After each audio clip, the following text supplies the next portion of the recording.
Meanwhile, Siobhan talking about they in it for the money, using loaded statements to imply to a court that they are trying to capitalize off this girl at her expense, forcing her to do projects against her while exposing her to cyberbullying and transphobia.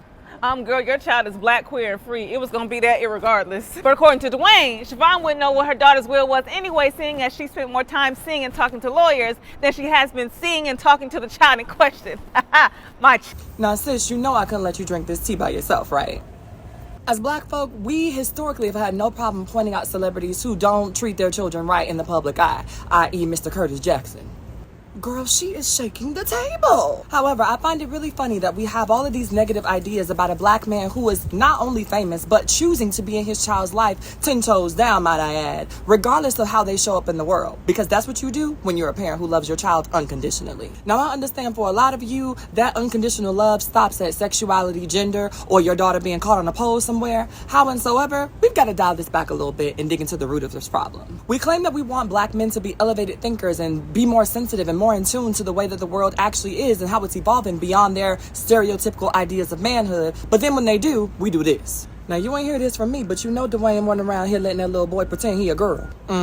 Couldn't be my son. If you ask me, I feel like Dwayne got a little sugar in his tank too, cause ain't no real man would have did that. You see, the thing about it is when black men show up in spaces with elevated mindsets, they're often accused of lacking masculinity or being a beta man. But never in my black life of Negro spirituals, braids, and heirs control did I ever think I would see a black man being vilified for showing up for their child. Somebody had to say it. While we're spending all this time on social media talking about what's right and what's wrong for somebody else's child, we're missing the fact that every time we see Zaya, she's smiling, thriving, living, and the girl is glowing, to be perfectly honest. And at the end of the day, if we care so much about the children, the child seems fine. So what's the problem? Questions that need answers, I mean. So why are y'all really upset?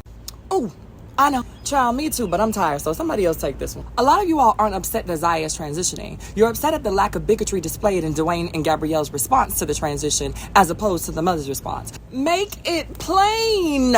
In a space where white celebrity children transition all the time and nobody bats an eyelash because it's supposed to be happening over there, y'all are upset that a black man decided that he was going to be above it all. A lot of you all are treating this like family business and employing the what goes on in my house is my business motto, but it doesn't work here. And believe it or not, the visibility that the Wades are showing for Zaya is literally helping to save the lives of other black children who often would be kicked out of their homes, commit suicide, or simply just be out here on the streets doing reckless things because of the lack of support from the family. And y'all are missing that. And it's solidified every time Lil Boosie goes viral in a Planet Fitness for talking shit about a 15-year-old. And y'all giving hand claps of praise for it? Are you serious? The bottom line is a lot of you are so used to black men showing up in spaces with negativity for the LGBT community strapped to their chest like a badge of honor that you can't understand that somebody would actually be caring. Not to mention the amount of celebrity black men who are waiting on their chance to be the exclusive one. The one that says, no, the LGBT community is not going to cancel me and I will not bend to their will. Well, guess what? You can feel free to die on that hill by yourself. Because at the end of the day, people happen to be LGBTQIA+, and they also happen to sit at the intersections of blackness amongst a plethora of other things that we can talk about. Being upset at a black father for not following the status quo of toxicity in the community